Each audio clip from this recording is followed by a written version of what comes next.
చేనేత కుటుంబాలను ముఖ్యమంత్రి జగన్మోహన్ రెడ్డి అన్ని విధాలుగా ఆదుకుంటున్నారని పిఠాపురం ఎమ్మెల్యే పెండం దొరబాబు పేర్కొన్నారు. పిఠాపురం మండలం చిత్రాడలో నూతనంగా నిర్మిస్తున్న మార్కాండయ్య పద్మశాలి సంక్షేమ కమ్యూనిటీ భవనానికి ఎమ్మెల్యే దొరబాబు కొబ్బరికాయ కొట్టి శంకుస్థాపన చేశారు. ఈ సందర్భంగా పద్మశాలి సంక్షేమ సంఘం సభ్యులు ఎమ్మెల్యే దొరబాబును ఘనంగా సన్మానించారు. ఏదైతే ఒక మంచి ఆలోచన విధానం ఈ ప్రాంత లేబర్స్ ఎవరైతే ఉన్నారో వారందరికీ కూడా ఒక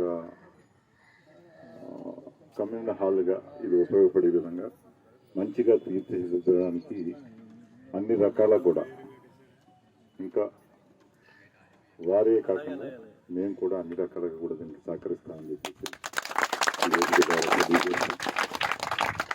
ఇంత మంచి కార్యక్రమాన్ని మా నాయకులు అలాగే గ్రామంలో ఉండే పెద్దలందరూ కూడా సర్పంచ్ గారు సునీత గారు కానీ ఈ గ్రామంలో ఉండే ప్రతి ఒక్కరూ సహకరించినటువంటి వైన అలాగే ప్రసాద్ కానీ అందరూ కూడా ఏ ఒక్కరు కూడా తక్కువ ఎక్కువ లేదు, అందరూ కూడా సమిష్టిగా దీనికి చెయ్యాలనే సంకల్పంతో ఆ కృషి ఈ రోజున ఫలించింది. ఇక్కడ మనం ఒక మంచి వాతావరణంలో ఈ రోజున శంకుస్థాపన కార్యక్రమం చేసుకున్నాం. ఈ రోజున శంకుస్థాపన కార్యక్రమంలో మాకు కూడా మంచి పువ్వు వచ్చింది. ఇంత మంచి వాతావరణంలో శుభం అందరికీ అక్క చెల్లెమ్మలందరికీ కూడా నా ఆశీర్వాదాలు. మీ అందరికీ కూడా తప్పనిసరిగా మంచి వాతావరణంలో ఇది కన్స్ట్రక్షన్ చేసుకుని మళ్ళీ మనం ఓపెన్ చేసుకుని